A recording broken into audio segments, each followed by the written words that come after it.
Okay, welcome everyone. It is my pleasure to welcome everyone to the 2022 Annual Medical and Dental Student Forum. I am Donna Fingerhut, and I am the Director of the Office of Fellowship and also Endowed Research. This forum is one of the highlights of the programming of the Academy, and we look forward to it every year. We've been doing it many years. Typically, we do this in person, but we did elect to do it this year virtually, and we're hoping next year to be fully back in person and to welcome everyone to the Academy. I would like to extend my warm congratulations to the students who have received grants to conduct their research this summer, and I hope that everybody had a wonderful experience. Now, rather than taking up more time, I would like to turn the podium over to our host for the evening, Dr. Elaine Lawson. Dr. Lawson is the Anna C. Maxwell Professor of Nursing Research, Emerita and Special Lecturer of Nursing, Professor of Epidemiology, Emerita, Mailman School of Public Health at Columbia University, and we are so fortunate to have her as a scholar in residence at the New York Academy of Medicine. So I hope everybody has a great evening, enjoy, and have a good time. Dr. Lawson, it's yours. Let me add my welcome to all of you attendees and to those who are presenting. We're pleased you could be here and listen to the student grant awardees share their work. I hope that every one of you has had a little snack so that you can stay and not be sidetracked by being hungry. I just wanted to let you know that the student projects were selected from a vast pool of applicants representing a wide range of topics. While you, the students, will benefit from this valuable opportunity to present the work, we'll all be able to learn from you as well. I want to say a quick word about the New York Academy of Medicine vision. As some of you may know, the New York Academy of Medicine, or we say NYAM, has improved the health of communities by driving systems change for over 170 years. Grounded in a vision that everyone should have the opportunity to live a healthy life, NYAM generates knowledge to inform policy and programs, works collaboratively with local partners in community-driven solutions, and engages the public to achieve its mission, which is to drive progress toward health equity. In addition to 2,000 fellows and members who are preeminent experts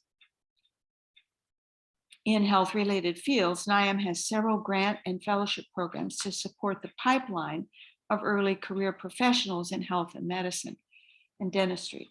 We are also working with other young professionals to raise the visibility of the social factors that influence health and health outcomes.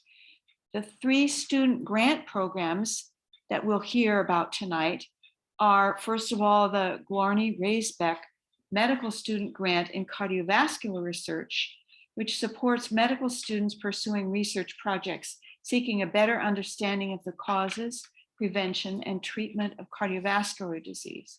Special thanks to Corlett Glorney Foundation for the generous sponsorship of these annual student grants and fellowships. The second program that we'll hear from is the David E. Rogers Fellowship.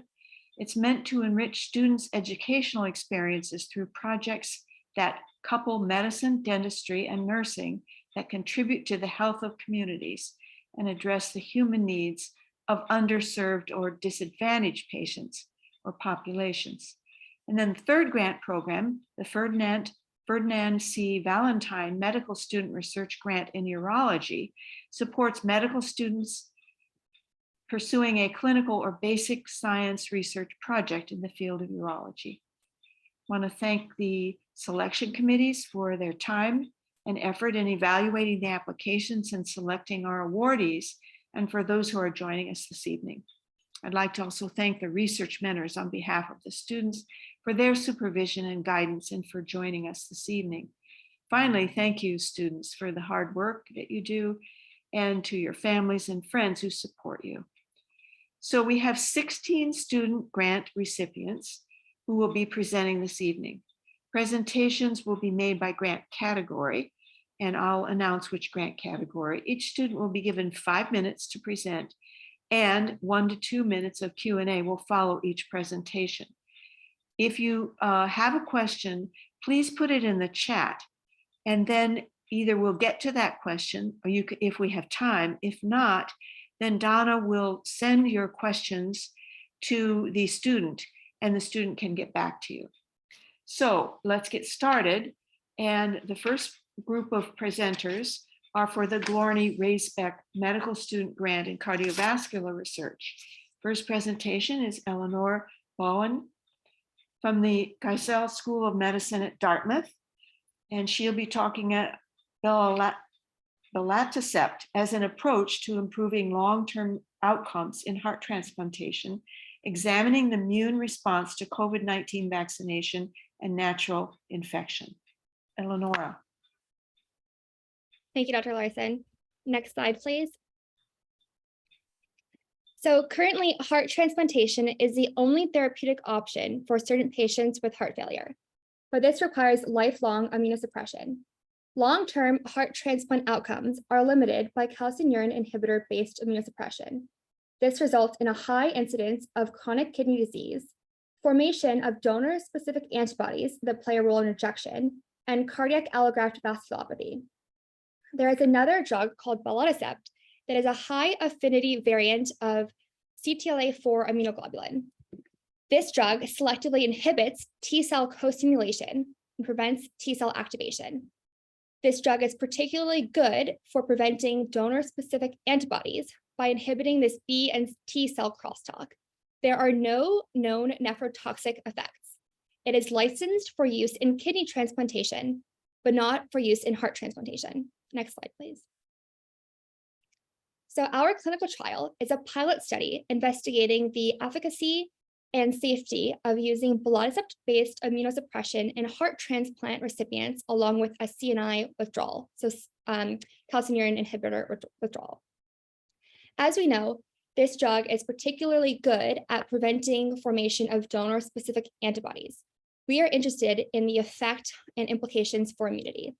More specifically, our question is, what is the effect of belatacept-based immunosuppression on both new or naive and memory B-cell responses to COVID-19? We are looking at both response to vaccination and to natural infection. Next slide, please.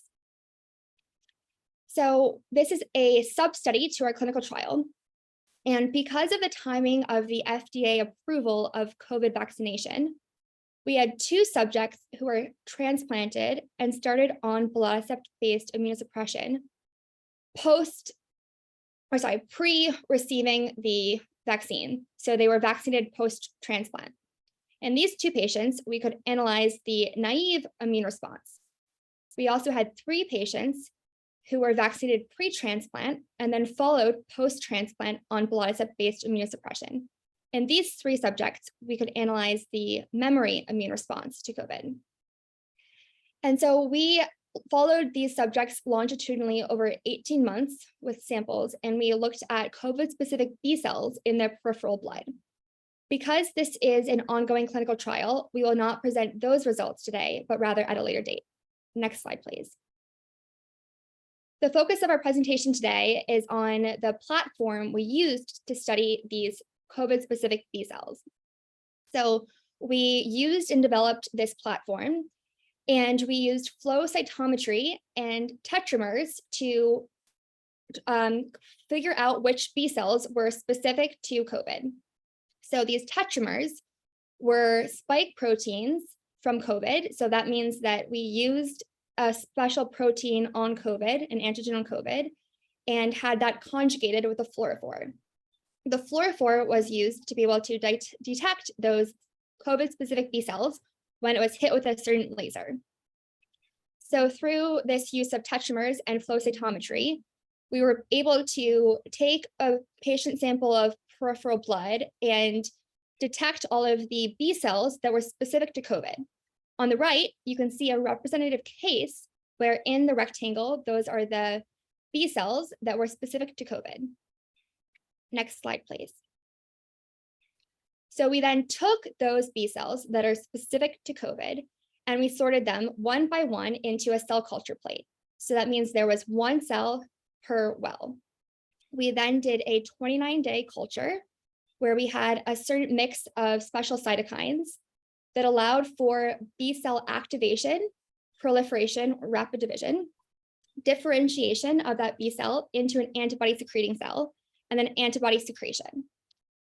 So in that first picture up top, you can see that we had successful B cell proliferation.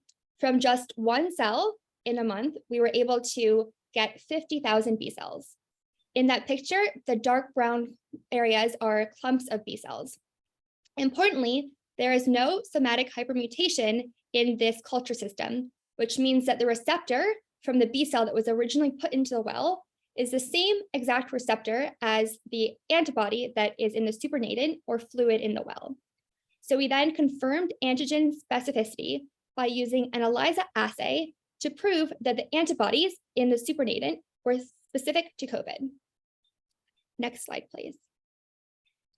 So in conclusion, we showed this proof of concept feasibility of studying COVID-specific B cells in this way under blottocyp-based immunosuppression. Next steps will include sequencing the B cell receptor and addressing the avidity of B cells that persist post-transplant. In all, this will help us understand naive and memory antigen-specific immune responses under blottocyp-based immunosuppression in heart transplant recipients. Next slide, please. We would like to thank the following people and funding sources, especially NYAM, for making this work possible. Thank you so much. All right, thank you very much, Eleanor. We'll just move on to the next presentation. Hamza Ahmed from NYU Grossman School of Medicine, and he's going to present characterization of S100A9's role in obesity and cardiovascular disease. Ahmed. Hi, everyone. Thank you for the introduction. I'll go ahead and get started on the next slide, please. All right, so I'll start by illuminating the problem that my project was focusing on, and that's obesity. As many of you guys know, it's a pretty serious condition in the United States, affecting about 40% of adults.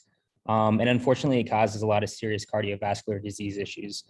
And a lot of this can be attributed to the general state of inflammation that obesity causes. Bariatric surgery is a very potent solution to obesity, causes a lot of weight loss, and with that weight loss comes an improvement in cardiovascular outcomes.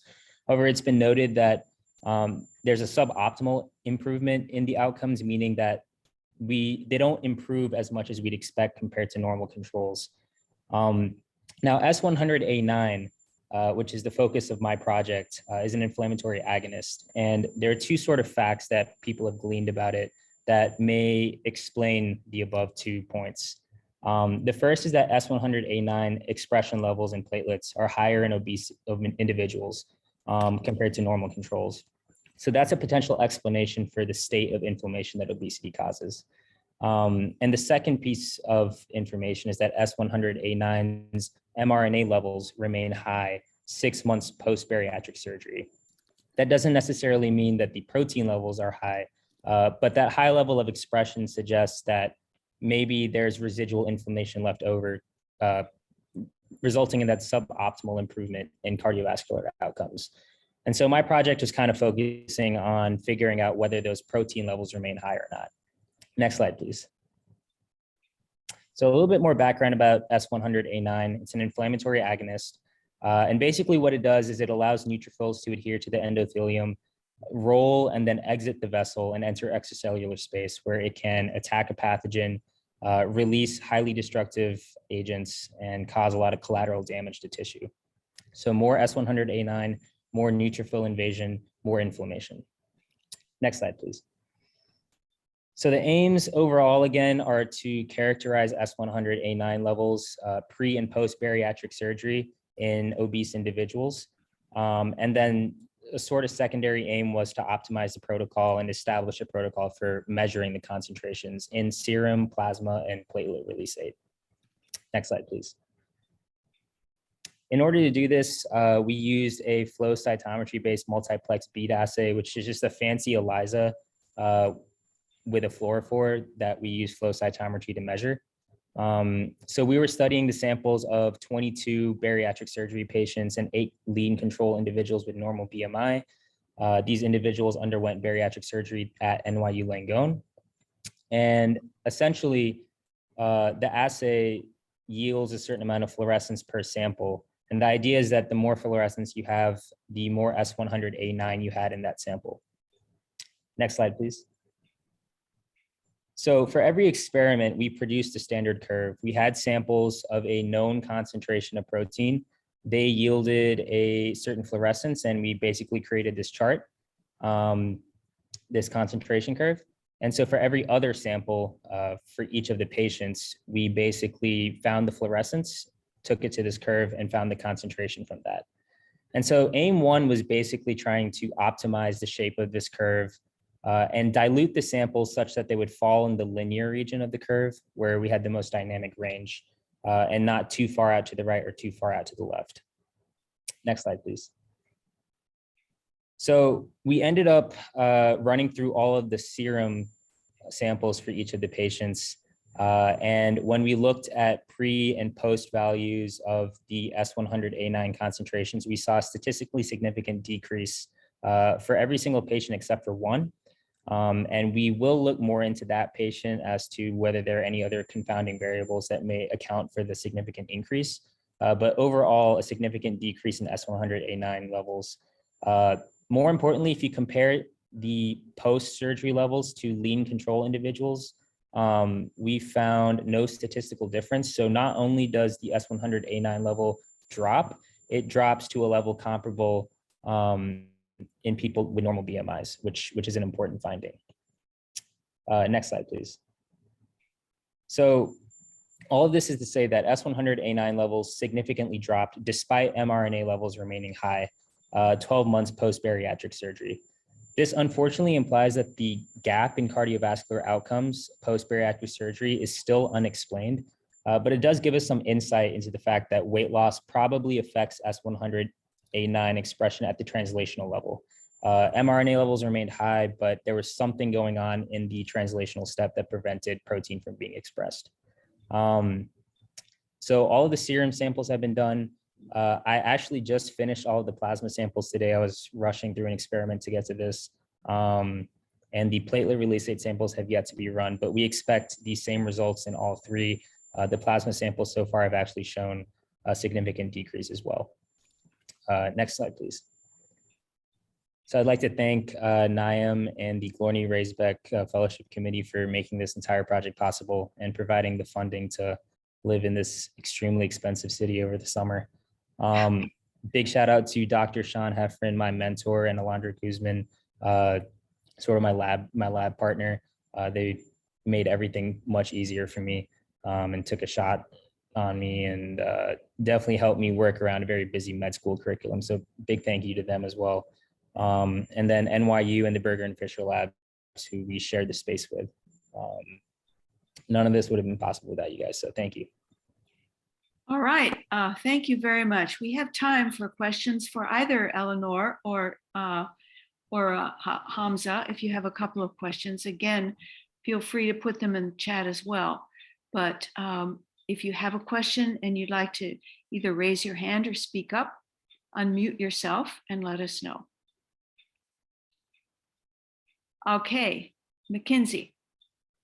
Yeah, I'm just curious for both folks, like what did collaboration with your mentors look like over the summer and like in the process leading up to the application?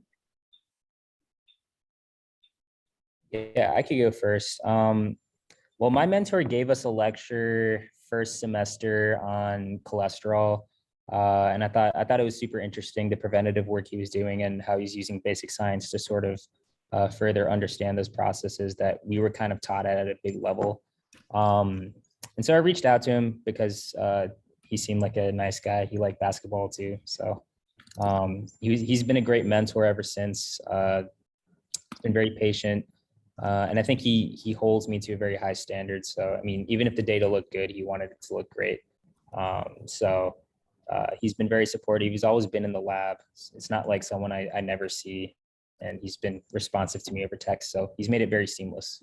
And I think we have, good results because of the effort he's put in. Any questions from the other panelists or from the audience? All right, thank you. So we'll go to the third presentation. Vladislav Izda from the ICANN School of Medicine at Mount Sinai, the effect of voluntary exercise and psychosocial stress on cardiovascular and immune system. Hi, everyone. Thank you so much for having me. So we can skip 2 slides. I have no conflicts of interest to disclose. So first, let's begin with defining stress. Stress is an altered homeostatic response of the organism to a stressor. And a stressor is any environmental, physical, or psychological stimulus that elicits an immune response from the organism.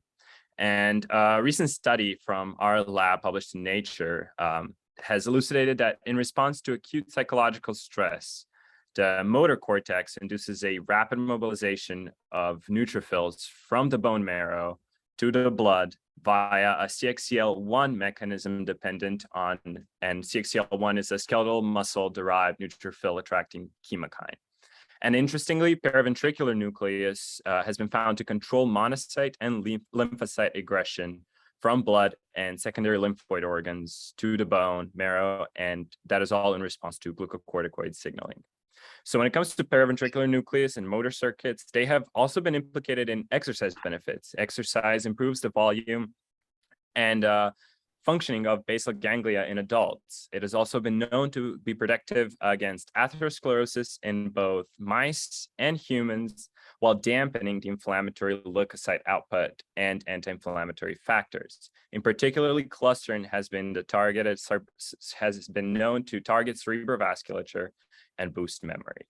So despite all these findings, we found that a direct link between exercise and psychological stress remains to be established. So here we asked whether voluntary exercise alleviates the effects of psychological stress on the immune system. And in particular, we focused on how circulating immune cells, specifically the number and function of neutrophils, are altered in voluntary exercise in mice that are exposed to acute stress. So if we go to the next slide. So we established sort of a voluntary exercise model in mice using telemetry cages and running wheels seen here. And it's amazing. Some of the mice ran 15 to 20 kilometers a day. And so to habituate them after 3 consecutive days of running, we then exposed the mice to restraint stress for 3 minutes, which is a small cylindrical tube that essentially sort of restrains their movement for those 3 minutes. And after which the mice were bled at various time points. So if we go to the next slide, we see a little outline of the sort of design. And here we did flow cytometry after bleeding the mice, and the gating strategy is shown here. And we found that exercising mice had approximately doubled the number of circulating neutrophils at baseline as compared to the non-exercising controls. And after 1 hour of stress induction of those 3 minutes, these exercising mice had a significantly reduced number of neutrophils when compared to non-exercising mice. And we thought that was interesting. So if we go to the next slide, we then asked whether exercise not only influenced the number, but also the phenotype of neutrophils. And through another gating strategy and flow cytometry, we found that neutrophils in exercising mice exposed to stress showed a loss of deactivation marker CD62L. And these neutrophils in particular are known to have a decreased transcriptional capacity, and they tend to stay longer in circulation. And they also exhibit upregulated expression of CXCR4, which is a known bone marrow homing chemokine. So what was of note was that in spite of our previous findings saying that there's a glucocorticoid and CXCL1 role here, we found no difference in these 2 circulating levels in plasma between the groups. And so next slide, we demonstrated here that exercise successfully dampened neutrophilia induced by acute psychological stress. And as a repeat, we found that CD62L low neutrophils are known to have decreased transcriptional capacity, and they stay longer, which we thought was sort of an interesting phenotype to see in blood. So further studies are definitely needed to examine the role of CD62L low neutrophils in exercise, which we are currently working on. And we firmly believe that our studies that are under path could lay the groundwork for future work aimed at reducing the prevalence of cardiovascular disease and also prolonging health and life expectancy in the world. And next slide, just a quick thank you to NYAM and all the members of the Swirsky Lab, especially Sunima Singh. I could not have done without their support and mentorship. Thank you so much. Terrific, Vlad. Thank you very much. Does anybody have any questions for him? Congratulations to all of you for saying so much in so little time. That means that you really know what you want to say and you're ready to go. All right, if there are no other questions, we'll go to the next speaker, Omid Cohensage from the Columbia University Vagelos College of Physicians and Surgeons. He's going to present on understanding health literacy and medication adherence in adolescents and young adults requiring warfarin for primary thromboprophylaxis for prosthetic cardiovascular valves. Hi, everyone. Thank you for having me. We can go to the next slide. So patients with congenital valvular diseases or damaged valves due to conditions such as rheumatic fever, endocarditis, may require replacements of their defective valves to maintain cardiac function. And the two options for replacement are mechanical valves, such as you see on the slide there, or bioprosthetic valves. The benefit of a mechanical valve is that they're more durable than bioprosthetic valves, which can deteriorate over time and require reoperation. However, the drawback is that mechanical valves are prone to forming thrombi, and therefore they require lifelong anticoagulation to prevent thromboembolism, specifically with warfarin. And warfarin is a high-risk medication in that it requires strict adherence to keep patients within a target INR range. And certain factors like a patient's diet, drug-drug interactions, and also age-related dose-response variations can also affect INR and medication management.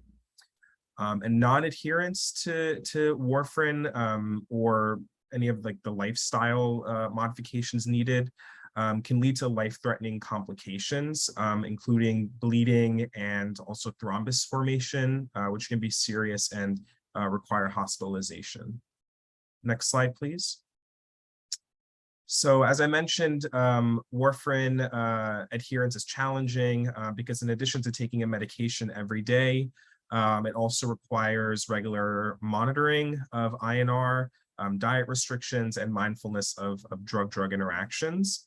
Additionally, adolescents and young adults are particularly vulnerable as parent supervision wanes during this time period in life, and patients really become the primary guardian of medication-taking responsibilities. Patients also transition from pediatric to adult care, which can have its own challenges. And we've seen in the Columbia Pediatric Thrombosis Clinic that these patients specifically have challenges with medication adherence and are often brought into the hospital. And so the WHO proposes that adherence to medication is affected by 5 primary factors. And you can see that on the slide there. They include provider-patient relationship, disease-related factors, therapy-related factors, patient characteristics, and socioeconomic factors. And one major patient characteristic is health literacy, and this can be a barrier to adherence. And health literacy is defined as the ability to read, understand, and act upon health information. And other studies have shown that poor health literacy is associated with worse treatment outcomes. Next slide, please. So the primary aim of our study is to understand whether medication adherence and treatment outcomes are associated with health literacy in this population.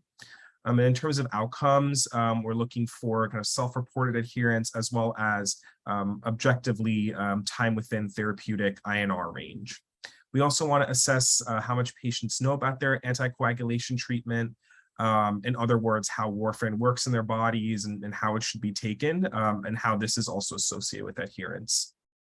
Furthermore, we want to understand how certain sociodemographic factors could be associated with adherence. And finally, how certain disease characteristics like age of first cardiac procedure or other comorbid conditions can be associated with adherence. Next slide, please.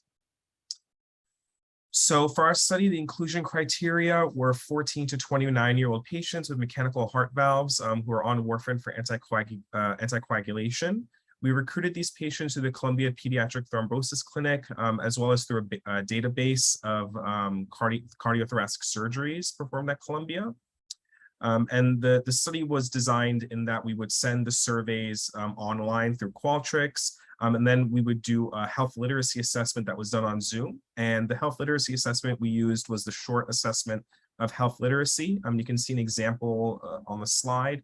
It's basically just a word association task. You show about 20 of these slides, and you ask patients which of the two words on the bottom are more closely associated with the word at the top. So for here, for example, the word would be growth. Okay, next slide, please.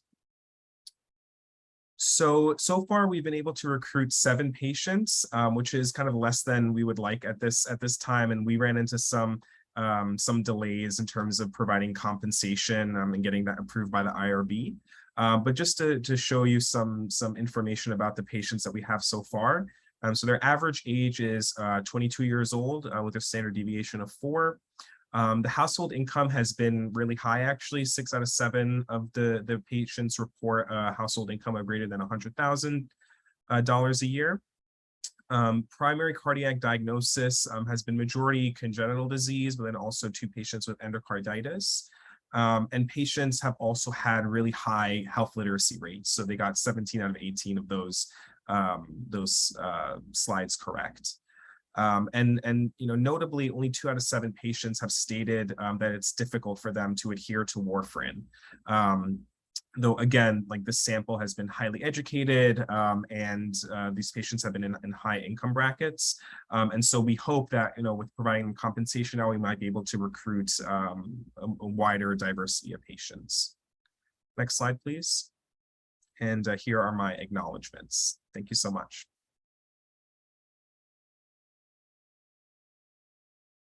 Thank you, Omid. Any questions for on this presentation? All right. And be sure, again, if you think of something later, just put it in the chat and we'll make sure that the right people get it. So the next presenter is Tasmia Promi from SUNY Downstate College of Medicine. She'll be presenting on conventional brachial artery and central aortic blood pressures as a predictor of nocturia in adolescence. Tasmia. Thank you so much. To start off with, nocturia is generally considered a condition of older men with prostate conditions and older women with bladder prolapse. But in recent years, it's been recognized to occur frequently in young individuals as well. Among various associated conditions, nocturia has been most strongly associated with hypertension and blood pressure elevation in adults. And in fact, nocturia has been even proposed as a useful screen for previously undiagnosed hypertension. While nocturia is frequent in children, however, the relation between nocturia and BP has not been studied in pediatric populations. Unlike adults, BP thresholds vary according to age and height in children, and conventional BP tends to be much higher in the brachial artery than at the central aorta because of pressure amplification. Central aortic BP can now be measured non-invasively using applanation tonometry, which records radial artery pressure waveforms to calculate central aortic blood pressure, which is a better indication of cardiovascular health. Next slide. The objectives of our study include determining the relation between BP elevation and nocturia in children and adolescents, to compare self-reported nocturia frequency to actual frequencies obtained by nocturnal voiding diary, and to compare associations of nocturia with conventional brachial artery and central aortic BP measurements. Next slide. Patients aged 10 to 18 years were recruited from different pediatric clinics. Demographic data, conventional and central aortic blood pressure measurements were collected and measured. The higher BP from each arm was used in analysis, and consenting patients were provided urinals and hats and a standard nocturnal voiding diary that included listing urination times and volumes over one night. Voiding data was collected the following day by phone call. Nocturia was predefined as one or more voids recorded on by voiding diary, and we performed univariate analysis and multivariate logistic regressions with nocturia as the dependent variable. Next slide. Today, we have recruited 50 patients with a median age of 13 years with complete data. 58% of the patients that we collected were male and 42% were female. And the determination of BP status was determined according to age and height based on guideline normograms after voiding data was collected. While 8% subjects were previously noted to have hypertension, a total of 32% had BP elevation by office determination. And among that 32%, 87.5% had nocturia by voiding diary, whereas 20.6% of the remaining 68% with normal BPs had nocturia. Next slide. Nocturia was reported by history in 34%, whereas diary data revealed the prevalence of 46%. The number of self-reported voids was strongly correlated with frequency indicated by voiding diary as well. On univariate analysis, right arm pulse pressure, central aortic pulse pressure, and BMI were significantly higher in patients with nocturia than in those without. And there was also a trend towards right arm pulse pressure being an independent predictor of nocturia. Nocturia was unrelated to left arm BPs and diastolic BPs from either arm as well as gender.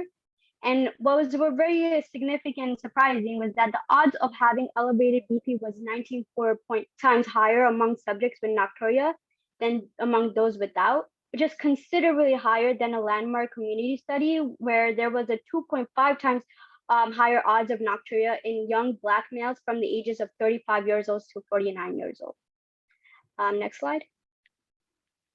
Our preliminary findings suggest that BP elevation is indeed associated with nocturia, and this association may be considerably stronger in younger than in older individuals. And a likely explanation is that there's a much lower prevalence of comorbid conditions that are known to cause nocturia in adolescents as compared to adults.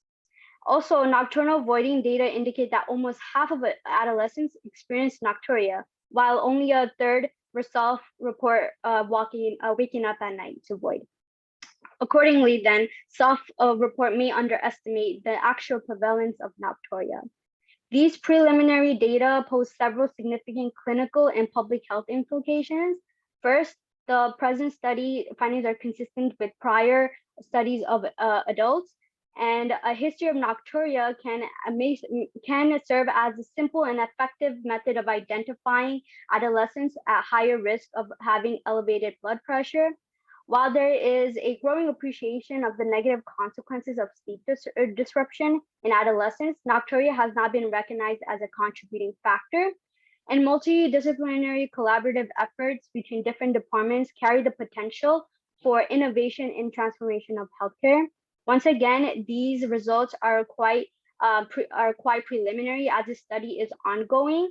And lastly, I would like to thank the New York Academy of Medicine for this wonderful opportunity, my mentor, and all participants who were involved in this study. Thank you. Thank you, Tasmia. I don't see any other questions. I do have a question for you and for the other panelists, the other students, if we have time. Were you involved in recruiting these individuals and doing the consenting process and so forth? That's a skill that's really important, and it's not easy. So it's impressive that you've gotten that many adolescents into your study, and I wondered if you had any suggestions about what worked. Yeah, sure. Yes, I was actively involved in recruiting patients throughout the summer, and it was a wonderful opportunity not to only build my skills in communicating with patients, but also understanding and getting in touch with the community health that was going around.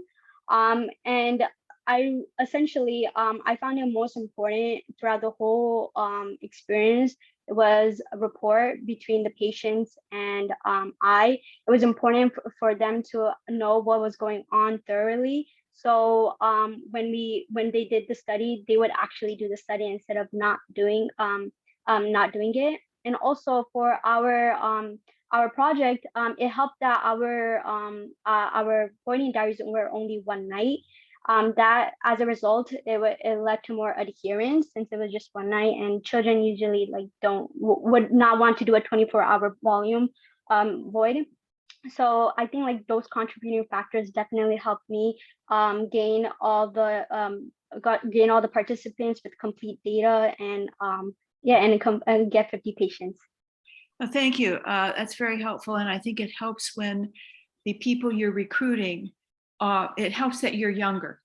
And, so the more people see somebody like them when they're being recruited, I think the more positive they feel about the experience. We don't have time to hear others yet because I want to make sure everybody has time, but thank you very much. So the next presentation is a group now from the Ferdinand Valentine Student Grant in Urology Research. The first one is Susan Gong from SUNY Downstate, phenotyping nocturia and hypertensive according to 24-hour urine composition, free water clearance, and volume status in a racially diverse primary care population. Okay, so hello everyone, my name is Susan Gong, and before I begin, I just want to thank NYAM and Dr. Weiss for helping me conduct my research. So next slide. So to provide some background first, nocturia is defined as waking from sleep to urinate at night and is one of the most prevalent urologic complaints in the aging population. So there are many etiologies of nocturia, but this study focuses on nocturnal polyuria, which is increased production of urine at night. So nocturia is associated with many comorbidities, specifically hypertension, and studies have shown that increased systolic pressure is associated with nocturia and decreased ADH secretion, which suggests a link between hypertension and water homeostasis in nocturnal polyuria. Also, normally blood pressure dips at night due to the baroreceptor reflex, but in hypertensives, there's a decreased reduction of blood pressure at night, which may cause the nocturnal polyuria. Next slide, please.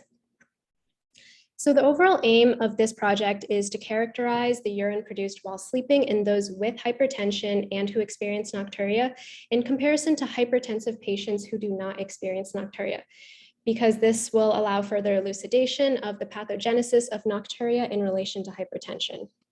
Next slide.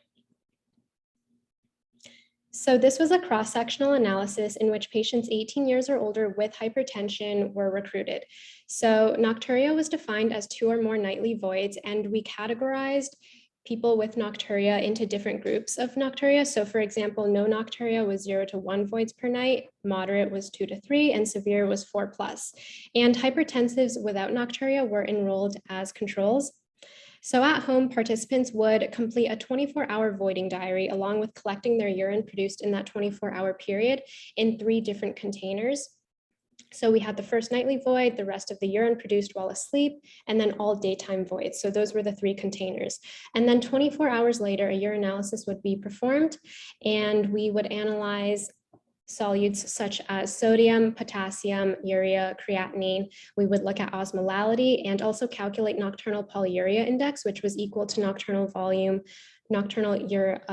urine volume divided by 24-hour urine volume. And then we would conduct unpaired two-tailed t-tests to compare the means between the moderate nocturia group and the severe nocturia group versus the no nocturia group using SPSS. Next slide. So table 1 shows the baseline characteristics of all 28 participants we recruited, and this is using the no nocturia as the reference. So there were no significant differences in ages or systolic or diastolic blood pressure between hypertensives with severe or moderate nocturia compared to hypertensives without nocturia. However, there was a significant increase in BMI as nocturia severity increased. Next slide. So this shows the urinalysis of hypertensives, and this is also using no nocturia group as reference. So we see here that there were no significant differences in the osmolality, fraction daily, sodium, or potassium excreted at night. However, hypertensives with severe nocturia had significantly higher values of creatinine and urea excreted at night. Also, as nocturia severity increased, the nocturnal polyuria index also increased. So next slide.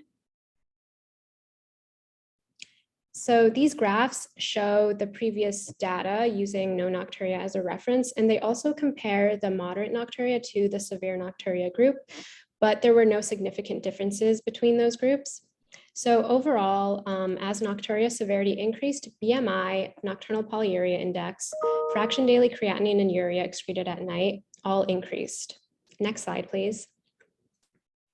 So our study showed several factors that were associated with the development of nocturia severity in hypertensives. So BMI may increase urine production through excessive nighttime eating and drinking, or may increase urination through increased intra-abdominal pressure. Increased urea may be attributed to increased evening dietary protein intake, which has been associated with increased nocturnal polyuria. Finally, increased creatinine and nocturnal polyuria index can contribute to nocturnal polyuria through circadian dysfunctions, specifically a decrease in ADH secretion at night in an attempt to decrease blood pressure, which would cause the body to absorb less water and excrete more water. So we hope these findings can be used to guide further preclinical studies in controlled settings to establish causality, as our results demonstrate potential targets for understanding the development of nocturia and nocturnal polyuria in hypertensive patients. So thank you for listening. Next slide. And I have my email here in case you want to email me any questions. Wonderful. Thank you, Susan. We will move on to keep on time, but some of your non-significant findings may be related to the power of your sample size. So it'll be nice when you extend the sample size. Wonderful. So let's now move to Justin James from the CUNY School of Medicine, and he will discuss characterizing long-term outcomes of subcapsular and parinephric hematomas. Hi, I would like to thank NYAM for this fellowship, as well as my mentor, Dr. Arun Rai, and the other co-authors on the study. Next slide. So with increased radiologic imaging, use of urological procedures, as well as anticoagulation usage, there's been an increase in radiological identification of subcapsular and parinephric hematomas. So that means, so subcapsular hematomas are hematomas that are deep to the renal capsule, whereas parinephric hematomas are hematomas between the renal capsule and Gerotis fascia. Common causes of these hematomas include renal traumas, urologic surgeries, certain pathologies such as tumors, malignancies, certain diseases such as vascular cystic diseases, and also many unknown causes. Complications of these hematomas include abscess formation, chronic pyelonephritis, hemodynamic instability because of massive blood loss, and renal compression such as a page kidney phenomenon. So a page kidney phenomenon is actually the external compression of the kidney, so the hematoma compressing onto the kidney that eventually leads to hyperperfusion and ischemia, which in turn will activate the RAS system and lead to secondary hypertension. So the natural history of these hematomas, as well as certain risk factors associated with certain complications that arise from these hematomas, such as the page kidney, are poorly understood in the literature. Next slide. So we decided to identify the etiology and clinical course of patients with these hematomas in order to better understand these risks and other complications that arise from the hematomas. So in order to do this, we did a 10-year retrospective chart review from 2 major health systems. So in our study, currently we include the Northwell Health System and the Mount Sinai Health System. We screened CT and MR imaging using specifically at Northwell Empower, a natural language processing algorithm, and we inputted phrases such as perirenal hematoma, subcapsular hematoma, as well as renal hematoma. In our study, we included patients with at least 3 scans in order to track the hematoma progression. Next slide. So in our study, we actually had about 145 patients over the 10 years. We saw that it was mostly male, around the average age of 60 years old. More than half of them, actually around 75% of the patients, did not have hypertension. And about 60% of these patients had subcapsular hematomas, and the other half, 40% having perirenal hematomas. In terms of etiology, you can see that it's very varied. There's so many different etiologies that we came upon, but almost half of these patients, these hematomas came from iatrogenic causes, most notably renal biopsies, as well as nephrostomy placement and exchange. And then if you look at the spontaneous section, you can see that almost a quarter of these patients were from unknown etiology. So it's quite interesting because it's like the person randomly comes in with a big renal hematoma in their retroperitoneum. And you can also see that about 16% of these patients were from trauma, such as falls or blood trauma. Next slide. And then afterwards, we then looked at what were the interventions for these patients. So you can see that about almost a third of these patients received no intervention, but then the other, about 60% of these patients did require some intervention. About a quarter of these patients were severely anemic. And so because of that, we found that they received blood transfusion with packed RBCs, or IR had to get involved and where they embolized. Additionally, about 8 patients got hematomas were infected, so they were either drained, or there was actually 1 patient who had to undergo a nephrectomy. Also, some received hemodialysis, as well as there was a patient with the abdominal compartment syndrome, and which all required OR evacuation. Because of the nature of chart reviews, we actually don't know about what happened to 60% of the patients, because it's hard to follow these patients longitudinally. But about 40% of these patients did have resolved hematomas, and we found that about 80% of these patients did have its resolution by the 18th month time point, and about 50% of these patients resolved hematomas were resolved by the 7th month time point. In our study, of the 145 patients, 8 patients did actually have the page kidney phenomenon, and then because the patient size was so small, each of these lines are actually individual longitudinal time courses of these patients. So you can see that 2 patients did have solitary kidneys. About half of them had cardiovascular disease. The etiologies, 3 of them had unknown, but we did happen to know for more than half of them. In terms of intervention, at least half required some form of intervention, 3 of them were observed. And then because of just the nature of chart reviews, we are actually quite unsure about in terms of the resolution, but we do know that 1 patient had a resolution in terms of their hematoma. Next slide. So all in all, we see that more than half of these causes, about half of the causes of these hematomas come from iatrogenic causes, most notably from renal biopsies and nephrostomy placement, and then about a quarter of these were actually of unknown causes. More than half of them require some form of intervention, primarily packed RBCs and or involvement from IR. And about 80% of hematomas that do get resolved are resolved by 1.5 months, and the page kidney phenomenon is quite rare at 5%, which all vary from various etiologies, and most require some intervention.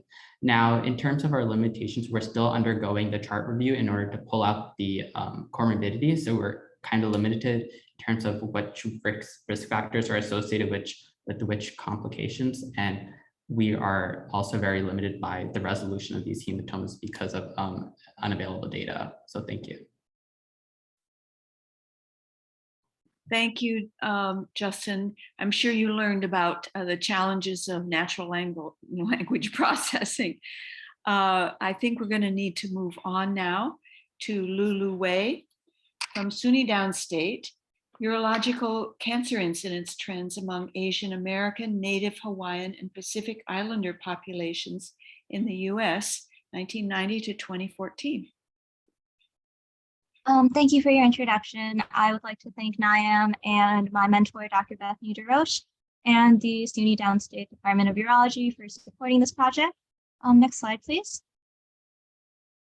So Asian Americans and Native Hawaiians and Pacific Islanders comprise the 2 fastest growing racial groups in the US, and they're the only racial groups in which cancer is the leading cause of death, and so they're under-researched. Asian Americans, Native Hawaiians, and Pacific Islanders are frequently analyzed as one aggregated group. However, this approach may mask groups with increased burden of disease. This study thus aims to identify potential differences in urologic cancer incidence rates and trends in disaggregated Asian American, Native Hawaiian, and Pacific Islanders versus all Asian American, Native Hawaiians, and Pacific Islanders. Next slide, please. So what do I mean when I say disaggregated Asian American, Native Hawaiian, and Pacific Islanders? This designation includes many ethnicities: Asian Indians and Pakistanis, Chinese, Filipinos, Guamanians, Native Hawaiians, Japanese, Kampucheans, or modern Cambodians, Koreans, Laotians, Samoans, and Vietnamese Americans. We queried the National Cancer Institute's Surveillance, Epidemiology, and End Results Programmed detailed Asian Pacific Islander database for incident cancer cases in these groups from 1990 to 2014. This database is special because it was able to capture 50% of Asian Americans and 67% of Native Hawaiian and Pacific Islanders in the US in this time period. Incidence rates were age adjusted to the US Census 2000 standard in SEER-STAT. We compared incidence rates between the disaggregated Asian American, Native Hawaiian, and Pacific Islanders versus all Asian American, Native Hawaiian, and Pacific Islanders by binomial tests in SAS. And we also calculated the average annual percent change for each group using join point software, and we stratified this by cancer type, sex, and race. Next slide, please. So we looked at urologic cancers as a whole to try to broadly understand how disaggregating Asian American, Native Hawaiians, and Pacific Islanders might affect the practice of urology and urologic oncology. And then we looked at each urologic cancer to see which groups were most burdened by which cancers. So we can see from this graph that there are disparities. Japanese, Filipino, Hawaiian, and Samoan patients had higher urologic cancer incidence rates as compared to Asian American, Native Hawaiians, and Pacific Islanders as a whole. Next slide, please. And then when we look at each cancer site, prostate, testicular, penile, bladder, and kidney and renal pelvis cancers, we see that certain Asian American, Native Hawaiian, and Pacific Islander disaggregated groups have higher incidence as compared to the group as a whole. For prostate cancer in particular, which is the most frequently diagnosed urologic cancer in Asian American, Native Hawaiian, and Pacific Islanders, we see that the incidence rate is higher in Samoans, Filipinos, Hawaiians, Japanese men compared to all Asian American, Native Hawaiian, and Pacific Islander men. If we zoom out and look at all Americans, these prostate cancer incidence rates is higher than those in American Indian and Alaskan Natives and Hispanics, and the Samoan incidence rate is higher than the prostate cancer incidence rate in non-Hispanic whites. So there is this hidden disparity. Uterine cancer is the only cancer in which we didn't see any significant differences in incidence. Next slide, please. When we look at trends over time, urologic cancer incidence was trending upwards in Japanese and Filipino females and downwards in Chinese males. Prostate cancer incidence trended downwards in Chinese and Filipino males. Bladder cancer trended downwards in Chinese females, and renal cancer trended upwards in Chinese and Japanese men and women, and Vietnamese males and Filipino females. Next slide, please. So in conclusion, except for ureter cancer, each urologic cancer was associated with certain Asian American, Native Hawaiian, and Pacific Islander ethnicities having increased burden compared to the group as a whole. So this demonstrates that there is a need to disaggregate this diverse group to better understand health disparities and improve clinical outcomes. And further, if research is needed to examine the factors contributing to these disparities in cancer incidence. Thank you so much. Thank you, Lulu. I'm assuming that your asterisk designated statistical significance. Is that right? Yes. Okay. Yeah, I didn't see that in a footnote. So, all right. Any burning questions here? Again, put them in the chat if we don't have time and you think of it later. I have a quick question. Yeah.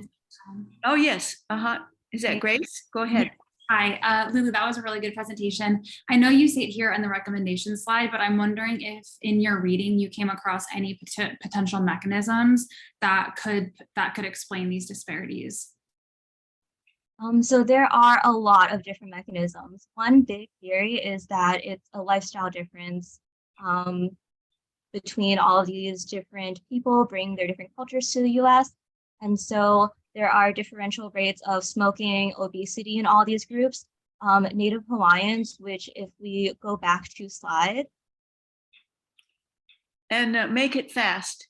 Oh, okay, so Native Hawaiians in particular demonstrate this. They have very high rates of these risk factors and also very high rates of cancer incidence that we don't see in some of these other groups. Thank you for your question. In any of this, did you control for any of those risk factors? Because that would be in the next step, I would think. Yeah, so because we used SEER data from the National Cancer Institute, we weren't able to do this ourselves, but we would love to do a future study where we could collect this data. Terrific. Thank you so much. All right, we're moving to the David Rogers Fellowship for Medical and Dental Students. First presenter is Mackenzie Andrews from State University of New York at Downstate. She'll be speaking about COVID-19's impact on continuity of care with use of telemedicine in the Brooklyn Free Clinic. Hi, thanks so much for that introduction. So you've introduced me. I'm at Downstate, so we can go to the next slide. So just to set some context, about 74% of medical students participate in volunteers at student-run free clinics. At SUNY Downstate, the Brooklyn Free Clinic, or the BFC as it's known on campus, is the student-run free clinic, and it has a dual mission to provide both high quality of care to our patients and also educational opportunities to our students. If you guys are like at your medical schools participate in a free clinic, if you could just drop in the chat, like I volunteered with a free clinic, so we can get a sense of how prevalent this is within medical schools across the US. Next slide. So this slide shows the timeline of the BFC as we transitioned from in-person to telehealth during 2020, and then hybrid as well. So purple is the telehealth only periods, and then blue is hybrid. And this transition set this basis for our study. You can go to the next slide. So the objective of our study was to explore how patient and student experience changed as we transitioned to telehealth in a student-run free clinic. Next slide. So this was a mixed method study using about 261 student survey responses to capture student experience. And we also used 11 qualitative interviews conducted via Zoom. In addition to this, we used REDCap survey data to characterize demographics of patients seen during both of these periods. So if you're like a person from SUNY Downstate who volunteered in the last 2 years, it's possible your data was in the survey and the study. Next slide. So in terms of the qualitative one-on-one Zoom interviews, this is an example of some of the qualitative questions that were asked.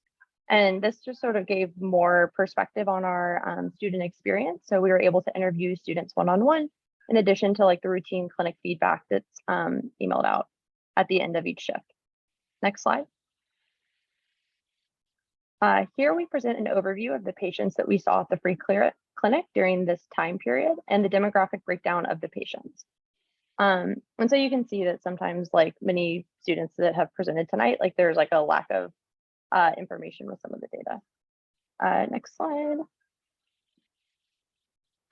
So when we compared the in-person and telehealth, we found that both settings had high ratings for overall experiences, opportunities to practice existing medical skills or gain new medical knowledge, higher comfort with the skills that they practice, and positive feedback on mentorship from senior volunteers. And in general, like the in-person data was slightly higher in terms of positive response. For example, you can see here on the bottom right, to what extent did your senior volunteer facilitate your learning experience at the clinic? And you can see that over 3/4 of our respondents said that they had like the best possible experience with the senior volunteer. Next slide. We also conducted one-on-one interviews with student volunteers, and some of the themes that came from those interviews included like the benefit of student mentorship from upperclassmen. Students who volunteered in both telehealth and in-person settings often much preferred the in-person volunteering. And then students specifically cited some of the barriers with telemedicine. For example, a lot of the patients that might have come in for like UTI screenings or worried about health there. You can see that like this quote on the right, we saw the patient, she had a suspected STD or UTI. She wanted to check out, but we could only talk to her. We couldn't see her. It was really hard to figure out what was going on. We couldn't really do that much for her. And then I think we wrote her referral to the OBGYN clinic. So students sometimes cited that feeling repetitive and some inefficiencies with wait times. Next slide. So this was a mixed method study. In terms of next steps, we're finishing up a manuscript. We want to continue to analyze patient telehealth experiences. We have some prescription data that we want to compare for the telehealth and then hybrid time periods, and eventually conduct those patient interviews. In terms of our conclusions, the student-run clinics serve as a fertile ground of peer mentorship. But telehealth also has limitations in fully replicating that in-person experience, and students cite positive experience with both telehealth and in-person visits. And I think as telehealth continues to expand, the study can provide guidance on how telehealth education can be integrated into medical school curriculum. As we can see from this presentation, like many folks have volunteered in these clinics. Next slide. I'd like to take this opportunity to thank the David E. Rogers Fellowship and reflect on what I've learned. We started in the spring. The IRB process approval took some time, eventually being granted at the beginning of the summer. And then we were able to conduct our survey over that summer period. Next slide. I think in terms of reflecting, it can be challenging to drive a project on your own. I really benefited from having buy-in from Brooklyn Free Clinic student leadership, and I'm hoping to expand this study moving forward to include more students, because I think we can go farther collectively than just I, the individual. Next slide. So I just wanted to thank everybody so much, especially my mentor, Dr. Booten Foster. She's been an incredible resource and mentor to me throughout this entire year and the year prior. And I, here's some students who also helped. And yeah, thank you so much to NYAM for giving us this opportunity. Thanks. Thank you, Mackenzie. And you'll see in the chat that you've got lots of your colleagues, students volunteering to help. So make sure you check that out. All right, we're going to move on to Joyce Cheng from the Johns Hopkins University School of Medicine. And she will present on, is there an association between uterine fibroid location and bacterial vaginosis? Hi, everyone. Thank you for the introduction. We can go ahead to the next slide. So my study involved two conditions that disproportionately affect Black women and lower their quality of life. Uterine fibroids are present in up to 70% of women overall, but in over 80% of Black women. And the symptoms of fibroids include abnormal uterine bleeding, pelvic pressure and pain, as well as reproductive issues. Bacterial vaginosis is another one of these conditions that disproportionately affect Black women. It's prevalent in over 50% of Black women versus over 30% of women overall. And the symptoms include vaginal discomfort and pain, increased risk of STIs, and reproductive issues. Next slide, please. The etiology of BV is currently unclear. It's thought to be characterized by an imbalanced vaginal microbiome. As you can see in the image, a healthy vaginal mucosa contains predominantly lactobacillus bacteria, whereas in BV, you have a predominance of Gardnerella vaginalis. And it's also been linked to irregular vaginal bleeding and high pH. But for a long time, BV was very stigmatized because it was thought to be a sort of a sexually transmitted disease and linked to unsafe sexual practices, even though that is not true and that's not the case. Next slide, please. There has been a prior association found between BV and fibroids, but our study wanted to look specifically at submucosal fibroids, which you can see in the image are in a particular location in the uterus, and that those fibroids cause a higher likelihood of abnormal uterine bleeding. Next slide, please. So our hypothesis was that a diagnosis of BV would be associated with the presence of submucosal fibroids as compared to intramural or subserosal fibroids. Next slide, please. And our goals were to determine this association between fibroid location and BV and determine whether this association would vary by race or ethnicity. Next slide. So to conduct this study, we used a retrospective cohort of patients with documented uterine fibroids, and we excluded those over 52 years old. And we also excluded those who had BV before their first fibroid diagnosis. We ended up with 189 patients in our final cohort, and we looked at those who had BV versus those who didn't, as well as those who had submucosal fibroids versus those who did not have any. And you can see on the slide some of the variables we collected, as well as the statistical tests we used. Next slide, please. So notably for our results, we found that women with BV were more likely to have submucosal fibroids as compared to women without. This was also significant after our multivariate analysis. So that confirmed our hypothesis. Next slide, please. Can you click, please? So we also found that women with BV were more likely to have experienced menorrhagia, which is abnormal uterine bleeding, as well as anemia. If you could click, please. I'm sorry, it kind of goes through all of these. And then if you click again, they were also more likely to have undergone surgery for their fibroids, specifically hysterectomy and myomectomy, likely because of their bleeding. Click, please. They were also more likely to have taken medications for their fibroid-related bleeding as compared to women without BV. And we found the same trends in women with submucosal fibroids. Next slide, please. Next slide. So we found that submucosal fibroids were strongly associated with BV and that both were associated with heavy bleeding and anemia requiring surgery or medication. And this points to a possible mediating effect of uterine bleeding and iron on this association between the fibroid location and BV. Surprisingly, we did not see any associations between race or ethnicity and BV in this specific sample. Next slide, please.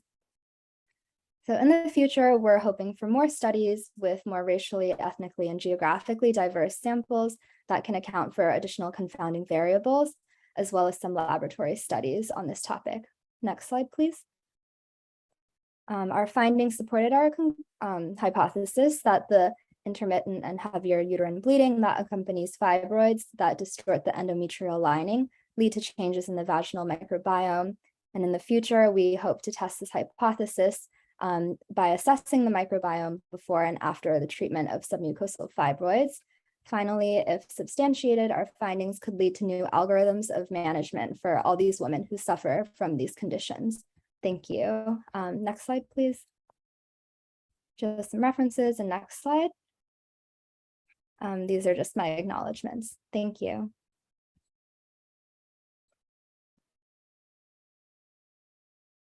Elaine, I think you're muted. Yes, thank you. I assume that your data set was from a chart review from a single institution. Yeah, so we just use patients from Hopkins, and Baltimore is predominantly Black. So I think that accounted for some of the lack of association we saw with race and these conditions. Very nice. Thank you very much. All right. Let's go on to Samuel Cox from Columbia University College of Dental Medicine. He's going to present on Health in Translation, a development proposal for an evidence-based Spanish language and cultural sensitivity curriculum for health professional students. Thank you, Dr. Larson. You can go ahead and go to the next slide. So the problem that we face in America is that we've had such a massive demographic shift of Hispanic patients without a compensatory increase in Spanish-speaking physicians and providers. So in order to counter this problem and its concurrent troubles that come with trying to translate appointments and trying to provide interpretation, which has been reported in the literature, Dr. Esteban, my mentor on the project here at Columbia, came up about a decade ago with a program that allows us to incorporate elements of cultural sensitivity and Spanish language instruction to the Columbia University Medical Center campus. And so this involved nursing, dental, medical students all together combined, and gave us a good chance to interact. And also now is a chance for us to look back and see how the program has performed after its first decade. So the biggest thing that we tried to do was to evaluate the program on its own terms based on the goals that it set out with at the very beginning a decade ago. And now we have alumni that are all over the country at different academic medical centers, UCSF, Weill Cornell, NYU Langone, Harvard, UCLA, UPenn. And at Yale, where actually one of our alumni is going to start up another branch of DGMA, which we're very excited about. And so our hope is that what we evaluate in this research and eventually publish will provide some of the basis for the furtherance of our program goals at these other medical centers. Next slide. So I'll go through our methods and then some of our preliminary results. The research is still ongoing, but what we did was we reached out to participants about a week in advance of a phone interview and just advised them of some of the potential risks associated with us performing the research, gave them a chance to opt out, and then within that next week, made a call to them and went through about a 10 to 15 minute interview where we collected some qualitative and quantitative information about their experience in the program and some of the results. So I cherry picked out a few of the results that we have, some of these preliminary results. About a third of our respondents were physicians so far, around 10% of them have been dentists, and around a fifth have been nurses. And about 89% of these people have agreed that the program did influence their feelings about cultural diversity for the better. Next slide. So these were the two most significant results thus far, in my opinion. The first was that we saw an improved ability to interact with limited English proficiency patients whose first language was Spanish. And that is about 90% of them said that they found that the program did help them improve that. But then the next, which I think is kind of the most interesting in terms of the overall goals of the program, was that they also reported affirmatively for an improved ability to interact with LEP patients whose first language was not Spanish. So in these two statistics, I hope that you can see sort of what I think we can all intuit, which is that there's a synergistic effect between the language instruction and the cultural instruction, and that this stretches just beyond Hispanic patients or maybe the patients who are right in front of you when you're in the program. Next slide. So I just picked out one sort of nice qualitative statement from one of our respondents, and then I'll end with my recommendations. But this respondent said, "The program allowed me to communicate with Spanish-speaking patients and gave me a greater depth of understanding of cultural differences." So I think we all know that we've been in an era of great division recently, and that this is a great opportunity with programs like this, which we hope to see sort of springing up around the country, especially as our research continues, to form more unified bonds with our patients and with other providers. So that's really our hope going forward, is that we'll see programs like this form up around the country, as is happening right now at Yale, and that it will happen again at other academic medical centers. And thank you so much to NYAM and to everybody who's here for your support. All right, thank you very much, Samuel. Does anybody have any questions for Sam? I think I hear a child in the background, so. Sorry, my daughter's having a tough time right now. Actually, it's quite nice. Thank you very much. There's something in the chat that said, "Great job." Okay, good. All right, so we'll move on now to Alicia Leong from Icahn School of Medicine at Mount Sinai, and she'll be presenting on the role of the local food environment in diet quality among children in East Harlem. Alicia. Thank you so much for the introduction. Sorry for interrupting you. Just before I begin, I want to give a huge thank you to NYAM, as well as my mentors, Drs. Galvez, Teitelbaum, Jennings, and Dierlein. Next slide, please. So just to set some context, the prevalence of childhood obesity is higher in East Harlem than New York City as a whole. Next slide. Diet is a key modifiable contributor to chronic diseases, including childhood obesity, and dietary behaviors can often track from childhood to adulthood. Individual preferences and the larger family, social, and local food environment shape children's diet, but this remains understudied. Next slide. So we aim to characterize dietary quality among children in East Harlem. We also wanted to assess associations between dietary quality and sociodemographics, as well as the local food environment. Next slide. Our study population includes 6 to 8-year-old girls who were recruited from different sites that specifically serve children in East Harlem. We assess dietary quality by applying this scoring system called My Nutrition Index to caregiver recalls of their child's dietary intake from the past 24 hours. For sociodemographics, we looked at caregiver education, household income, and the child's race/ethnicity. And we assessed the local food environment based on caregivers' responses about the presence of 3 types of snack food outlets. So food stands, convenience stores, and fast food outlets near their child's school, as well as how often their child consumed items from these outlets per week. Next slide. And just to give a little overview, My Nutrition Index measures how nutritious an optimal daily diet is. It's calculated based on macro and micronutrients specific to nutritional needs. It is unique in that it incorporates individual characteristics like age, dietary restrictions, activity level, and health behaviors and conditions. It's also been shown to have predictive validity among adults. Next slide. The MNI score ranges between 0 and 100, with 100 indicating nutrient intakes within the recommended level. And then the lower the score is, the further away nutrient intake is from recommended levels. Next slide. So in terms of sociodemographics, we saw that the race/ethnicity categories represented in this population were Black and Hispanic. And the majority of caregivers reported that they did not have a college degree. And they also reported a household income of less than $25,000. Next slide. And in terms of health characteristics, the majority of caregivers reported high frequency of activity for their child. And about 40% of the girls were either overweight or obese. Next slide. So this is just a histogram showing the distribution of overall MNI scores for the population. Next slide. And just in terms of a breakdown of availability, the majority of caregivers reported availability of each type of snack food outlet. Next slide. And then you may have to click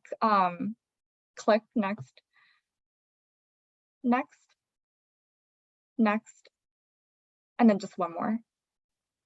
So these tables basically show a breakdown of weekly frequency use of each type of snack food outlet, as well as all three combined. So just to summarize everything, girls were more likely to consume items from convenience stores as well as food stands compared to fast food outlets. And girls who did not use any type of snack food outlet were in the minority here. Next slide. Next, and next. So just to summarize our findings, MNI scores were normally distributed among this population with a mean and median that indicated relatively nutritious diets.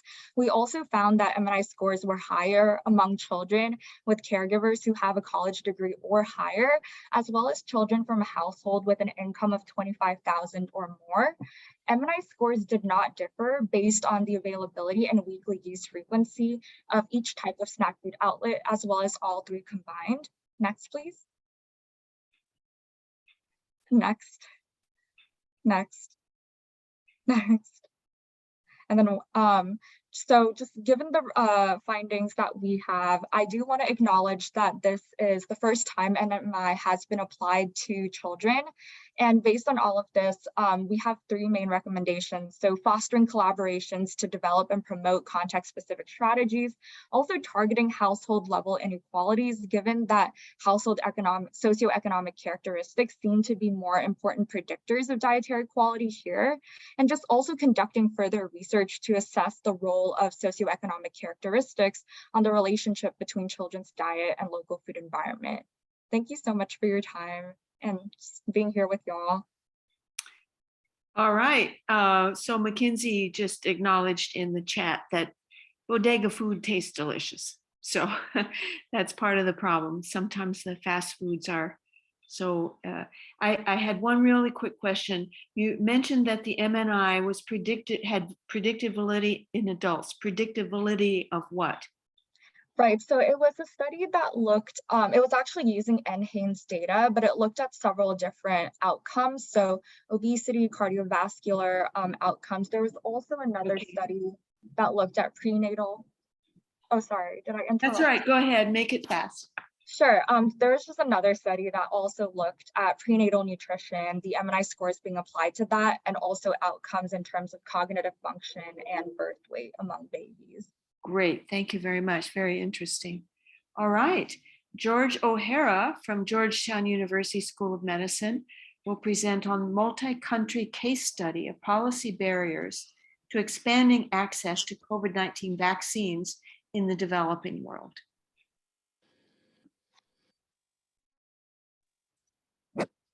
Hi, thank you. Hi, everyone. Thanks for having me. So my project was on evaluating what went well and what didn't go so well for low income and low middle income countries in Africa. Next slide. So maybe as many of you have been seeing in the media, something that's been reported on a lot is that wealthy countries stockpiled vaccine doses for COVID-19 at the outset of the pandemic, and that was because of several advantages that they have in the vaccine market. And just really quickly, the big advantage they had was that they had the money to go to producers of the vaccines and secure bilateral advanced purchase agreements, whereas low-income countries did not have that funding and could not do that. And COVAX was supposed to be the remedy to that disadvantage. But there is not so much known precisely on how well COVAX worked for various low-income countries. So that was our goal, to assess how well COVAX worked and just assess how procurement strategies went country by country in Africa in general. So next. Oh, just if you could flip back.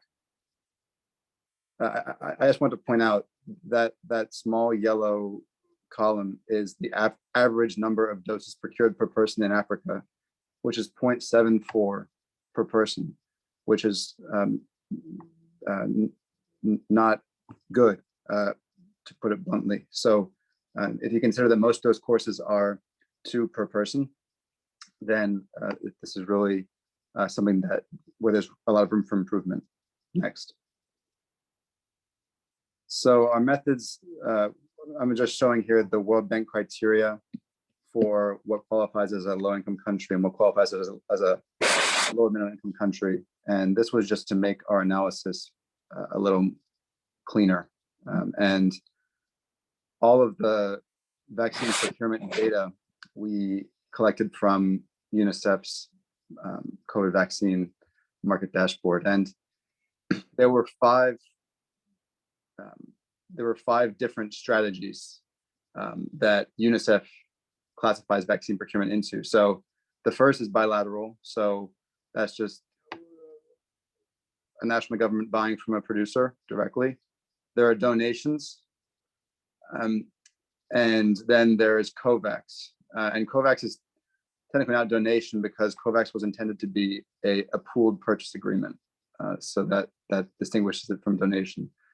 And then over the course of the pandemic, as it became clear that COVAX wasn't really doing enough to meet the need for vaccine doses in Africa, the African CDC formed its own counterpart to COVAX, which is called AVAT for short. And then just the unknown is the number unaccounted for, and that was quite low in most cases. Usually that number is high because a country housed some production capacity. So next. And so we just ran I just ran simple linear regression of comparing how well each strategy worked. And this is maybe an oversimplification of the picture because there are a lot of different market forces at play. But for the purposes of this talk, I just point out that we find a very significant negative correlation between reliance on COVAX and doses procured per person. And that is shown in the downward sloping line fitted to those data points in the graph on top. So so you can kind of take 2 conclusions from this, which is that, and at the same time, which is that COVAX did help countries that had dose shortages. It played a significant role, but then the second thing is that it is surely not enough, and it in places where countries relied very heavily on COVAX, there tended to be larger dose shortages in relation to the population. And we use dose per person to adjust for population size, just to make that clear. And then the graph on the bottom just displays how reliant these countries remain on vaccine donations to meet population need. And so this is really cause for concern moving forward because, as we can see, even with emerging pathogens today, these pandemic events are not a thing of the past. They are going to continue. Next. So our recommendations, sorry for the clock. The recommendations are a few. So from our findings so far, we'd like to recommend that countries pursue diverse strategies and avoid relying too heavily on one source, be that direct purchase from a producer or donations or COVAX or any type of pooled purchasing agreement. Some policy initiatives that we are folding into a working manuscript are technology transfer. So that would include working out agreements with low-income countries to make mRNA vaccines, which are cheaper when they're made en masse, and they also have lower levels of waste associated. Although there are some problematic aspects of this, which is that it's not exactly the most sustainable thing to establish mRNA production in low-income countries, because this is a sophisticated, expensive operation. And then there's the question of regulatory approval. A lot of countries who had vaccine candidates and who had their national bodies approve vaccine doses were not able to get through WHO pre-approval, pre-qualification fast enough to get doses out. And so there was a need at the beginning of the pandemic for doses. And, to put it bluntly, we want to align the regulatory approval with the urgency of a pandemic and avoid, letting the perfect be the enemy of the good. So next slide. So I'd like to acknowledge New York Academy of Medicine for making this possible. And I realized this project was a little different from past projects that have been funded. So I really appreciate that support. And I'd like to thank my mentor, Sam Hallaby at Georgetown Law. Thank you. Thank you, George. It was nice to have a policy presentation. We appreciate it. So we're going to move on now to Nicole Perez from the University of Kentucky College of Medicine, speaking about factors influencing pandemic era EHDI utilization and access. Thank you, Dr. Larson. Next slide, please. So hearing loss is fairly common in the United States. It affects 2 of every 1,000 newborns that are screened. It's actually the most common congenital sensory disorder in the US. And hearing loss is significant because it can impact language development, school performance, and lifelong quality of life. Because of the serious outcomes that can occur because of hearing loss, universal newborn hearing screening has become the standard in hospitals nationwide. And the Early Hearing Detection and Intervention Program, also known as EDI, was implemented so that they can set guidelines in order for newborns to get screened for hearing loss by 1 month of age. And then those that fail newborn hearing screening are then sent to diagnostic testing by 3 months of age. And then lastly, those that do have diagnosed hearing loss can get intervention by 6 months of age. And the goal is better outcomes overall if you are diagnosed earlier and then receive treatment earlier.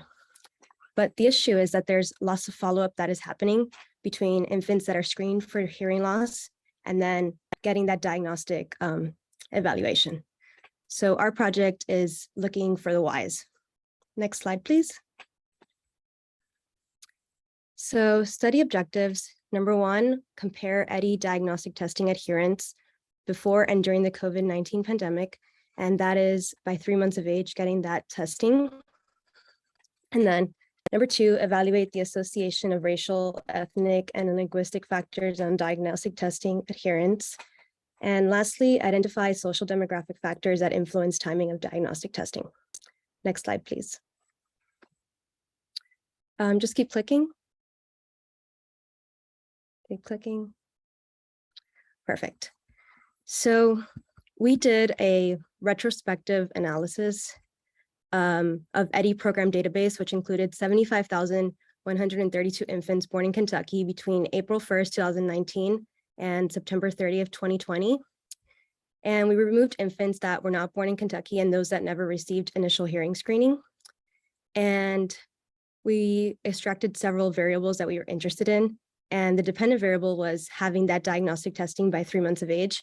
And then we were also looking at the timing of that test. So how much before 3 months and then how much after for those that didn't meet that criteria.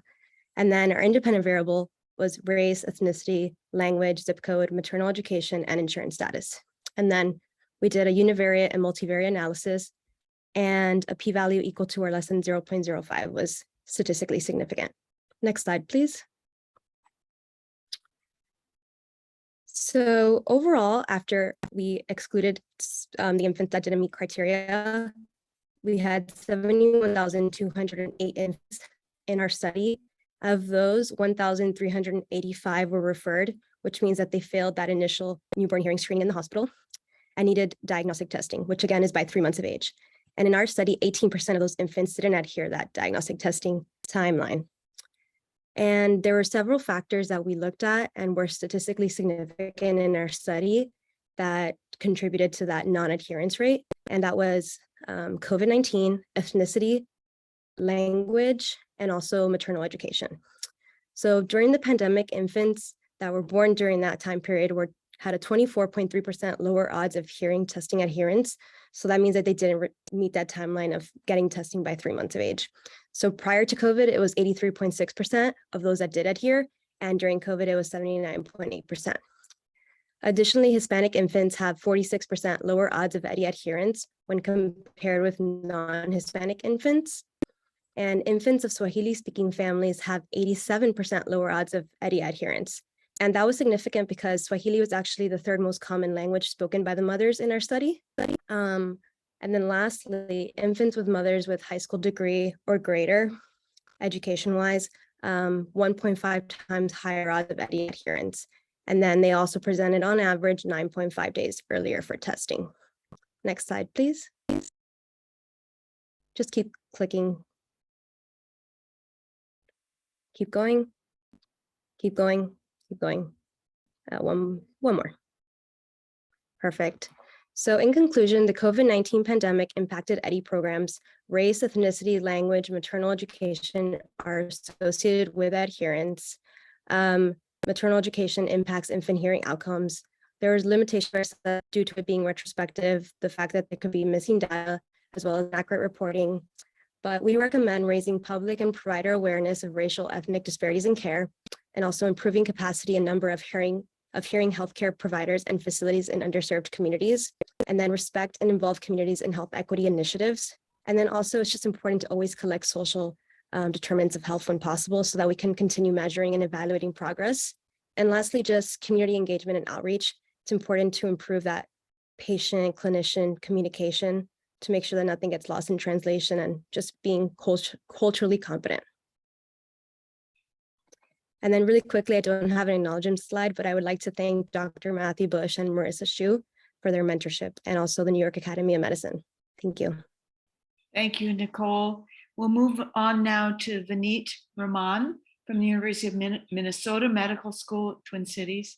Perceived discrimination among limited English proficient patients with type 2 diabetes. Thank you for the introduction, Dr. Larson. Next slide, please. So I'm Vineet, and so the reason I did this project looking at discrimination among type 2 diabetics is because very few studies have explored the impact of both societal and individual discrimination on type 2 diabetes care for limited English proficient patient populations. And so when I say limited English proficient here, I'm referring to mostly Spanish speakers. Here in Minneapolis, we have large also Hmong and Somali communities, but there was a Somali component to this study, which did not necessarily pan out in terms of recruiting participants. So we focused on the Hispanic community. And so I also really wanted to channel my own experiences as an interpreter at a student-run free clinic into a project working with chronic disease. And so, any interpreter can tell you, and I also just heard in Nicole's presentation that, medical interpreters and language proficiency, insurance, and all of these social determinants can really create heterogeneity in any sort of health outcomes, and especially in chronic disease health outcomes in underserved communities who are dealing with, a host of other social determinants. Next slide, please. And so it's important to consider all of these different factors because limited English proficient patients are more likely to have worse diabetes health outcomes, despite being nearly 10% of the US population. And here in Minnesota, they are the largest non-white segment of the population. So just trying to break down the objectives of our study. So we compared, we looked for associations between perceived discrimination and language-related measures. So this was self-reported language proficiency and language concordance between patients and their providers. So we had patients rank their providers on their Spanish levels, and then we also had our patients themselves rate themselves in terms of English proficiency and their ability to write, speak, and understand. We also looked at patient-reported health outcome measures. So those included measures of diabetes self-management. So we asked patients, how good are you about monitoring your blood sugar every day, keeping up with your insulin, et cetera. We also looked at the patient experience with treatment survey, which is sort of a new survey that looks at treatment burden. And we also looked at diabetes related distress, which is an established survey looking at sort of the risks for depression and other sort of anxiety caused by chronic disease management. And then of course we associated all of that with perceived discrimination. And we asked separately, both on a societal level and an individual level, what our patients' experiences with discrimination were. Next slide. So we completed a cross-sectional survey. It was done mostly over the phone. All study staff and study materials, including myself, were all bilingual. We recruited from two primary care clinics that mostly serve Hispanic community of the Twin Cities. All of our participants were diagnosed with type 2 diabetes, and so not gestational and Spanish speaking. And here are just some of the survey instruments that I just mentioned. Also want to highlight the perceived diabetes self-management scale. Again, that's just asking patients how good they are at adhering to their monitoring schedule, medication schedule, and then that perceived societal personal discrimination measure, which comes from a survey from the AHRQ. Next slide, please. So the findings, mostly even breakdown in terms of reported sex, middle-aged, sort of in average age. Worth reporting is that 80% of our participants reported limited English proficiency. So there was about 1/5 that reported that they are, good at speaking English and good at managing their care because of that. Interestingly, most, so about 1/5 also reported unfair treatment in a healthcare setting due to English proficiency, followed by insurance and then by race. And also about 14% reported having to reduce diabetes medication due to financial difficulty. So again, thinking about all of that, those multifaceted social determinants that can impact care for patients that have different determinants than Caucasians. Next slide. So unfair, so these are just some associations. So unfair treatment due to English proficiency, which again was reported by nearly 1/5 of our participants. So that was associated with difficulty accessing monitoring equipment due to financial difficulty, a younger age, and also difficulty accessing reliable transport. Again, another determinant important in patients getting to their visits and to the pharmacy, et cetera. Unfair treatment due to race was associated with difficulty in accessing monitoring equipment due to cost. Unfair treatment due to insurance was also associated with difficulty getting access to monitoring equipment, also with lower confidence in diabetes self-management and lower food security. And so these are all just results that after finishing our survey this summer, we'll go into the fall and sort of explore these on a more qualitative level to see how these experiences of discrimination may have impacted their course and also the experiences of these patients with diabetes. Next slide. And so some recommendations, of course, limited English proficient patients are only growing in terms of their slice of the American population. Providers must be better equipped to treat patients who might be experiencing discrimination, both in their daily lives on a societal level and possibly on an individual level, perhaps in the very same office. And all of that helps in providing a more effective clinical care. And we'll also be feeding back with our the clinics where we recruited our patients from to see what sort of knowledge sharing that we can do. Next slide. Just want to acknowledge, of course, the Academy and some funding sources at my institution, my mentor, Dr. Beth Rogers, and my research team, Sarah Manser and Stephen Arizzo. Thank you very much. Thank you, Vineet. And we will end now with Grace Shadid from SUNY Downstate College of Medicine, measuring the prevalence of food insecurity among patients with autoimmune disease in the arthritis clinic at SUNY Downstate. Thank you, Dr. Larson. You can go to the next slide, please. Thanks. So today I'm going to be discussing food insecurity prevalence in our clinic. So I think it's important to start by defining what food insecurity is, which is basically a family or household has inadequate money or resources to purchase the food that they need for their families. And why is that important in our patient population? So previous studies have demonstrated that there's a link between increased stress and food insecurity.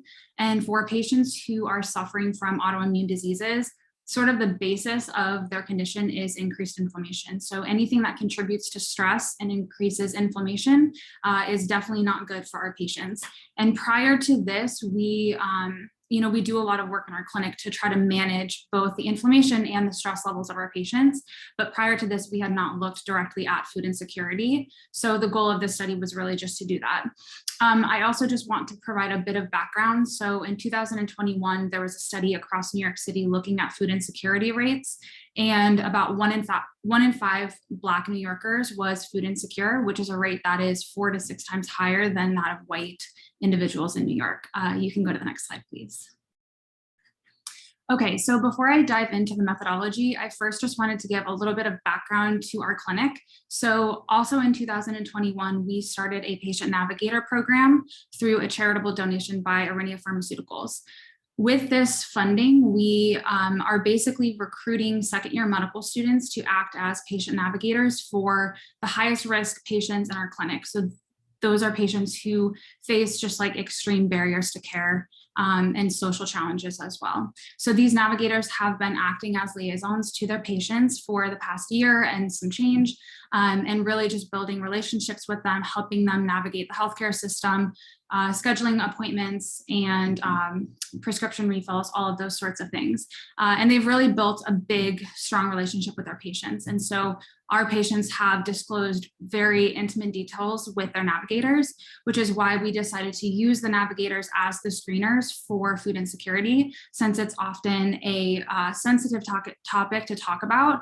And many patients are a little bit, they don't always like to discuss it and they feel a little bit embarrassed. So we trained our navigators to screen their patients for food insecurity using the questionnaire that is shown on the right side of your screen. So this is a 2-item food insecurity questionnaire. The US Department of Agriculture has an 18-item questionnaire and a 6-item questionnaire, but the American Academy of Pediatrics has reported on a validated study that just used 2 of those questions in a clinical setting. And they found that this 2-item questionnaire is about 97% sensitive in a clinical setting for positively identifying food insecure individuals. So this is the questionnaire that we used in our study. You can move on to the next slide, please. Okay, so this is just some simple demographic data on our patient population. Of those enrolled in the patient navigator program at the start of this project, we had 85 individuals. And to date, we have screened about 56% of them. 11% of them have either refused or were unable to be contacted. And then the remaining percentage has not yet been contacted. So being in Flatbush, New York, we have a very high percentage of patients who are Black. So it's about 77% of our patients are Black, and a lot of them are women. So 93% of our patients are women. You can go to the next slide, please. Okay, so this is sort of the key part of my presentation today. this graph is basically just showing you on the left is the responses to question 1, and on the right is the responses to question 2. So about 25% of our patients reported in the affirmative, so meaning they answered yes to the question number 1 within the past 12 months. We worried about whether our food would run out before we had money to buy more, and 27% answered yes to the question on the right. The way that this survey was utilized by the American Academy of Pediatrics, a positive food insecurity screen was any patient who answered yes to either question. So that's why we have a rate of 27% who are food insecure. And going back to the slide that I showed you at the beginning, roughly 20% of Black New Yorkers are food insecure. So this seems to indicate that we have a higher rate of food security in our clinic. You can go to the next slide, please. Okay, so next steps for this study, we obviously want to continue screening our patients and get a rate a little bit higher than 56%. And we also hope to train fellows and attendings to have these conversations with their patients. We also hope to enhance the intervention. So one of the things that we did in this study to address food insecurity was any patient who screened positive was given a hunger-free New York City food guide which basically just outlined food banks and pantries in their neighborhood. And going forward, we hope to provide a little bit more of a robust intervention for them. You can go to the next slide. And these are my acknowledgements and my references, so thank you. All right, thank you, Grace. What a train ride we've been on. I just must give you kudos on behalf of NYAM and of Donna and myself. Each one of you had terrific presentations, significant, important, relevant topics, and things that will, possibly start a whole career, a whole life's work in research and clinical practice for you. So with that, let me just thank you all. Thanks to the mentors who joined us and to any other of the attendees who are here. Everybody, I think, is mentally exhausted and also exhilarated. So we'll say goodnight to you all. Bye-bye. Bye, thank you. Good job, everyone.